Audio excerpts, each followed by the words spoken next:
Imagine floating in the middle of the Pacific Ocean. No ship beneath you, no land in sight, just open water, burning sun, and the growing certainty that something is moving beneath your feet. For 316 men, that nightmare lasted nearly 5 days. For nearly 900 others, it ended far sooner and far worse. This is the story of the USS Indianapolis, and it remains one of the most devastating, most heartbreaking, and most inexcusable tragedies in the history of the United States Navy. It was July 1945. The war in the Pacific was grinding toward its bloody conclusion. American military planners were racing to end it at any cost. And the USS Indianapolis had just been handed a mission so classified, so urgent, that most of her crew had no idea what they were carrying in the crates locked deep in her hold. The answer was simple, terrible, and world-changing. The components of Little Boy, the atomic bomb that would be dropped on Hiroshima, were sealed inside those crates. The Indianapolis had been chosen for this mission because she was fast, she was trusted, and she was commanded by Captain Charles McVay III, a decorated officer with an impeccable record. On July 16, 1945, the ship departed San Francisco. 12 days later, she arrived at Tinian Island in the Northern Marianas and delivered her cargo without incident. The mission was a complete success. And then, the USS Indianapolis sailed away into history, into darkness. On the night of July 30th, 1945, at approximately 12 minutes past midnight, a Japanese submarine, the I-58, commanded by Lieutenant Commander Mochitsura Hashimoto, spotted the Indianapolis moving through the Philippine Sea without a destroyer escort. She was sailing alone, unprotected, and she was running without zigzag maneuvers, a standard defensive tactic designed to throw off enemy targeting. Hashimoto couldn't believe his luck. He fired 6 torpedoes. 2 found their mark. The first torpedo tore through the bow of the ship. The second struck near the fuel tanks and the powder magazine. The explosion that followed was catastrophic. Within 12 minutes, the USS Indianapolis rolled to her starboard side and disappeared beneath the surface of the Pacific Ocean. She took nearly 300 men with her, but nearly 900 men made it into the water. And that is where the real horror begins. Those survivors had almost nothing. A limited number of life jackets, a handful of life rafts, no food, almost no fresh water, and no way to know whether anyone was coming to save them. What they did not know, what is almost impossible to comprehend, is that nobody on shore even realized the Indianapolis was missing. Here is why that matters. The Navy had a system, or at least it was supposed to have one. Ships were expected to report their arrivals, and when they didn't, someone was supposed to notice. But the Indianapolis fell through the cracks of a bureaucratic system riddled with failures and assumptions.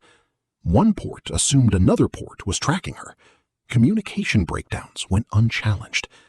A distress signal was received by at least 3 separate stations and ignored or dismissed by all of them. For 4 days and 5 nights, nearly 900 American sailors floated in the Philippine Sea, and the United States Navy did not send a single rescue ship. The ocean, however, was paying close attention. Oceanic white-tip sharks are among the most dangerous species on the planet. They are opportunistic, persistent, and drawn to commotion in the water. And on the night of July 30th, 1945, the sinking of the Indianapolis created an event unlike almost anything these creatures had ever encountered. A massive debris field, hundreds of injured, bleeding, struggling human beings spread across miles of open ocean. The attacks began almost immediately. Survivors would later describe the terror in ways that no amount of time could diminish. Men were taken in the night, when no one could see what was happening.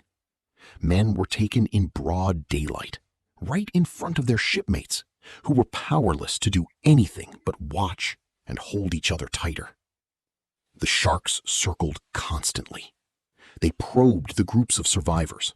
They singled out the weak, the injured, the ones who had drifted to the edges. To stay safer, the men clustered together in groups, treading water, holding on to each other, trying to make themselves appear as one large organism rather than individual, vulnerable prey.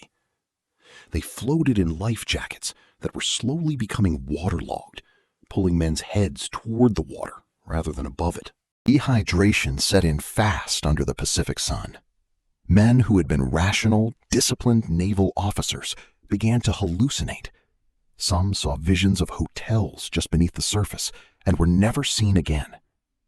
Others became paranoid, violent, certain that the men around them were enemies. Some simply slipped beneath the surface and were never seen again. Survivor Woody James later recalled that the hardest part wasn't the sharks. It was watching men lose their minds and swim away from the group, and knowing there was nothing you could do to stop them. By the time rescue finally came, it arrived almost by accident. On August 2nd, 1945, a Navy patrol aircraft on a routine anti-submarine mission spotted an oil slick in the Philippine Sea. The pilot, Lieutenant Wilbur Gwynn, looked closer. What he saw stopped him cold. Hundreds of men in the water. He immediately radioed for help. The rescue operation that followed was frantic, desperate, and heartbreaking. Rescue planes dropped life rafts and supplies. Ships raced to the scene. But for so many men, it was already too late. Of the 1,196 men who had sailed on the USS Indianapolis, only 316 survived. Nearly 300 went down with the ship. Approximately 880 entered the water. Roughly 560 men died during those 4 days and 5 nights, from shark attacks, dehydration, exposure, drowning, and the slow collapse of the human will to survive. It was the single greatest loss of life at sea in the entire history of the United States Navy. The aftermath was almost as shocking as the disaster itself. Rather than accepting institutional responsibility for the catastrophic failures of communication and oversight, the Navy chose a different path. They court-martialed Captain Charles McVay III, charging him in part with failure to zigzag. It was a decision that stunned many in the naval community and outraged survivors.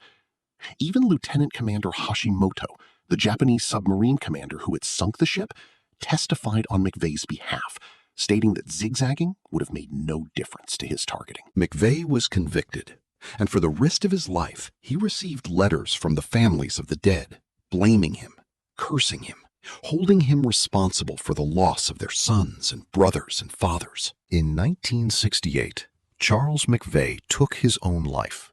He was found holding a toy sailor in his hand. For decades, the survivors of the Indianapolis fought to clear his name. They spoke at schools, wrote letters, made phone calls, testified before Congress.